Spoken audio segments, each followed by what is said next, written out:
করা হয়েছে। এর মধ্যে প্রতিবন্ধী ও নারী কোটা 1% এবং জেলা ভিত্তিক কোটা 2%। এর মধ্যে 95% কোটা মেধা কোটা।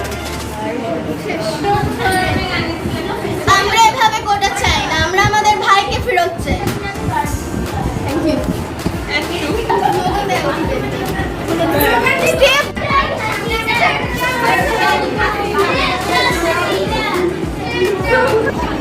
আমাদের ভাইয়ের এত রক্তক্ষয়ের পরে শেখ হাসিনাকে আমাদের এক দফা দাবি মেনে নিতেই হবে। তাকে আমরা চাই না। Step down Hasina.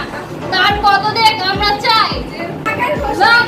ঢাকা সবাইকে আহ্বান দিচ্ছি, সবাইকে আহ্বান দিচ্ছি। গণভবনকে আমরা ঘেরাও করবো।